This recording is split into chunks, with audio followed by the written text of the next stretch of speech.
بسم اللہ الرحمن الرحیم۔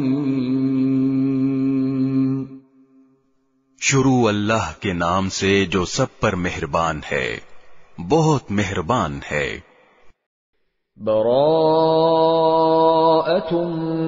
من اللہ ورسولہ الی الذین عاہدتم من المشرکین۔ مسلمانوں، یہ اللہ اور اس کے رسول کی طرف سے دستبرداری کا اعلان ہے ان تمام مشرکین کے خلاف جن سے تم نے معاہدہ کیا ہوا ہے۔ فسیحوا فی الارض 4 اشہر واعلموا انکم غیر معجز اللہ وان اللہ مخزی الکافرین۔ لہذا اے مشرکو، تمہیں 4 مہینے تک اجازت ہے کہ تم عرب کی سرزمین میں آزادی سے گھومو پھرو، اور یہ بات جان رکھو کہ تم اللہ کو عاجز نہیں کر سکتے، اور یہ بات بھی کہ اللہ اب کافروں کو رسوا کرنے والا ہے۔ وَأَذَانٌ مِّنَ اللَّهِ وَرَسُولِهِ إِلَى النَّاسِ يَوْمَ الْحَجِّ الْأَكْبَرِ أَنَّ اللَّهَ بَرِيءٌ مِّنَ الْمُشْرِكِينَ وَرَسُولُهُ فَإِن تُبْتُمْ فَهُوَ خَيْرٌ لَّكُمْ وَإِن تَوَلَّيْتُمْ فَاعْلَمُوا أَنَّكُمْ غَيْرُ مُعْجِزِ اللَّهِ وَبَشِّرِ الَّذِينَ كَفَرُوا بِعَذَابٍ أَلِيمٍ۔ اور حج اکبر کے دن اللہ اور اس کے رسول کی طرف سے تمام انسانوں کے لیے یہ اعلان کیا جاتا ہے کہ اللہ بھی مشرکین سے دستبردار ہو چکا ہے اور اس کا رسول بھی۔ اب اے مشرکو، اگر تم توبہ کر لو تو یہ تمہارے حق میں بہت بہتر ہوگا، اور اگر تم نے اب بھی منہ موڑے رکھا تو یاد رکھو کہ تم اللہ کو عاجز نہیں کر سکتے، اور تمام کافروں کو ایک دکھ دینے والے عذاب کی خوشخبری سنا دو۔ إِلَّا الَّذِينَ عَاهَدتُّم مِّنَ الْمُشْرِكِينَ ثُمَّ لَمْ يَنقُصُوكُمْ شَيْئًا وَلَمْ يُظَاهِرُوا عَلَيْكُمْ أَحَدًا فَأَتِمُّوا إِلَيْهِمْ عَهْدَهُمْ إِلَى مُدَّتِهِمْ إِنَّ اللَّهَ يُحِبُّ الْمُتَّقِينَ۔ البتہ مسلمانوں، جن مشرکین سے تم نے معاہدہ کیا پھر ان لوگوں نے تمہارے ساتھ عہد میں کوئی کوتاہی نہیں کی اور تمہارے خلاف کسی کی مدد بھی نہیں کی، تو ان کے ساتھ کیے ہوئے معاہدے کی مدت کو پورا کرو۔ بے شک اللہ احتیاط کرنے والوں کو پسند کرتا ہے۔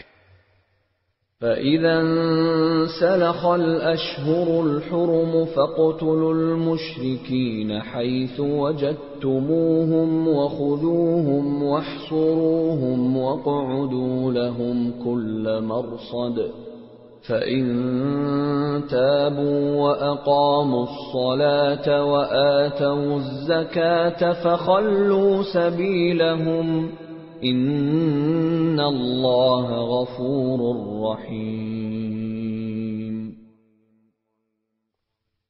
چنانچہ جب حرمت والے مہینے گزر جائیں تو ان مشرکین کو جنہوں نے تمہارے ساتھ بدعہدی کی تھی جہاں بھی پاؤ قتل کر ڈالو، اور انہیں پکڑو، انہیں گھیرو، اور انہیں پکڑنے کے لیے ہر گھات کی جگہ تاک لگا کر بیٹھو۔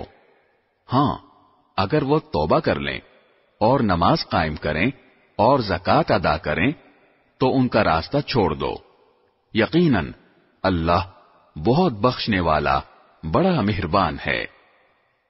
وَإِنْ أَحَدٌ مِّنَ الْمُشْرِكِينَ اسْتَجَارَكَ فَأَجِرْهُ حَتَّى يَسْمَعَ كَلَامَ اللَّهِ ثُمَّ أَبْلِغْهُ مَأْمَنَهُ ذَلِكَ بِأَنَّهُمْ قَوْمٌ لَا يَعْلَمُونَ۔ اور اگر مشرکین میں سے کوئی تم سے پناہ مانگے تو اسے اس وقت تک پناہ دو جب تک وہ اللہ کا کلام سن لے، پھر اسے اس کی امن کی جگہ پہنچا دو، یہ اس لیے کہ یہ ایسے لوگ ہیں جنہیں علم نہیں ہے۔ كيف يكون للمشركين عهد عند الله وعند رسوله إلا الذين عاهدتم عند المسجد الحرام فما استقاموا لكم فاستقيموا لهم إن الله يحب المتقين۔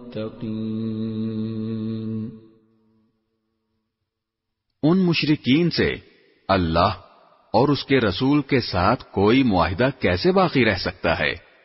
البتہ جن لوگوں سے تم نے مسجد حرام کے قریب معاہدہ کیا ہے، جب تک وہ تمہارے ساتھ سیدھے رہیں تم بھی ان کے ساتھ سیدھے رہو، بے شک اللہ متقی لوگوں کو پسند کرتا ہے۔ كيف وإن يظهروا عليكم لا يرقبوا فيكم إلا ولا ذمة يرضونكم بأفواههم وتأبى قلوبهم وأكثرهم فاسقون۔ لیکن دوسرے مشرکین کے ساتھ کیسے معاہدہ برقرار رہ سکتا ہے جبکہ ان کا حال یہ ہے کہ اگر کبھی تم پر غالب آ جائیں تو تمہارے معاملے میں نہ کسی رشتہ داری کا خیال کریں اور نہ کسی معاہدے کا۔ یہ تمہیں اپنی زبانی باتوں سے راضی کرنا چاہتے ہیں حالانکہ ان کے دل انکار کرتے ہیں اور ان میں سے اکثر لوگ نافرمان ہیں۔ اشتروا بآيات الله ثمنا قليلا فصدوا عن سبيله إنهم ساء ما كانوا يعملون۔ انہوں نے اللہ کی آیتوں کے بدلے دنیا کی تھوڑی سی قیمت لے لینا پسند کر لیا ہے اور اس کے نتیجے میں لوگوں کو اللہ کے راستے سے روکا ہے۔ واقعہ یہ ہے کہ ان کے کرتوت بہت برے ہیں۔ لا يرقبون في مؤمن إلا ولا ذمة وأولئك هم المعتدون۔ یہ کسی بھی مومن کے معاملے میں کسی رشتہ داری یا معاہدے کا پاس نہیں کرتے اور یہی ہیں جو حدیں توڑنے والے ہیں۔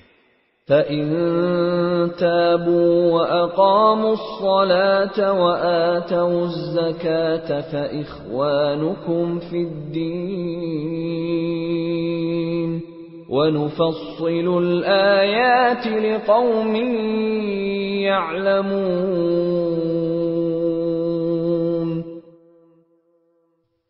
لہذا اگر یہ توبہ کر لیں اور نماز قائم کریں اور زکوٰۃ ادا کریں تو یہ تمہارے دینی بھائی بن جائیں گے، اور ہم احکام کی یہ تفصیل ان لوگوں کے لیے بیان کر رہے ہیں جو جاننا چاہیں۔ وَإِن نَكَثُوا أَيْمَانَهُم مِّن بَعْدِ عَهْدِهِمْ وَطَعَنُوا فِي دِينِكُمْ فَقَاتِلُوا أَئِمَّةَ الْكُفْرِ إِنَّهُمْ لَا أَيْمَانَ لَهُمْ لَعَلَّهُمْ يَنْتَهُونَ۔ اور اگر ان لوگوں نے اپنا عہد دے دینے کے بعد اپنی قسمیں توڑ ڈالی ہوں اور تمہارے دین کو تانے دیے ہوں تو ایسے کفر کے سربراہوں سے اس نیت سے جنگ کرو کہ وہ باز آ جائیں، کیونکہ یہ ایسے لوگ ہیں کہ ان کی قسموں کی کوئی حقیقت نہیں۔ ألا تقاتلون قوما نكثوا أيمانهم وهموا بإخراج الرسول وهم بدؤوكم أول مرة أتخشونهم فالله أحق أن تخشوه إن كنتم مؤمنين۔ کیا تم ان لوگوں سے جنگ نہیں کرو گے جنہوں نے اپنی قسموں کو توڑا اور رسول کو وطن سے نکالنے کا ارادہ کیا، اور وہی ہیں جنہوں نے تمہارے خلاف چھیڑ چھاڑ کرنے میں پہل کی؟ کیا تم ان سے ڈرتے ہو؟ اگر ایسا ہے تو اللہ اس بات کا زیادہ حق رکھتا ہے کہ تم اس سے ڈرو اگر تم مومن ہو۔ قاتلوهم يعذبهم الله بأيديكم ويخزهم وينصركم عليهم ويشف صدور قوم مؤمنين۔ ان سے جنگ کرو تاکہ اللہ تمہارے ہاتھوں سے ان کو سزا دلوائے، انہیں رسوا کرے، ان کے خلاف تمہاری مدد کرے اور مومنوں کے دل ٹھنڈے کر دے۔ وَيُذْهِبْ غَيْظَ قُلُوبِهِمْ وَيَتُوبُ اللَّهُ عَلَى مَن يَشَاءُ وَاللَّهُ عَلِيمٌ حَكِيمٌ۔ اور ان کے دل کی کڑھن دور کر دے، اور جس کی چاہے توبہ قبول کر لے، اور اللہ کا علم بھی کامل ہے، حکمت بھی کامل۔ ام حسبتم ان تتركوا ولما يعلم الله الذين جاهدوا منكم ولم يتخذوا من دون الله ولا رسوله ولا المؤمنين وليجة واللہ خبیر بما تعملون۔ بھلا کیا تم نے یہ سمجھ رکھا ہے کہ تمہیں یوں ہی چھوڑ دیا جائے گا؟ حالانکہ ابھی اللہ نے یہ تو دیکھا ہی نہیں کہ تم میں سے کون لوگ جہاد کرتے ہیں، اور اللہ اس کے رسول اور مومنوں کے سوا کسی اور کو خصوصی رازدار نہیں بناتے، اور تم جو کچھ کرتے ہو اللہ اس سے پوری طرح باخبر ہے۔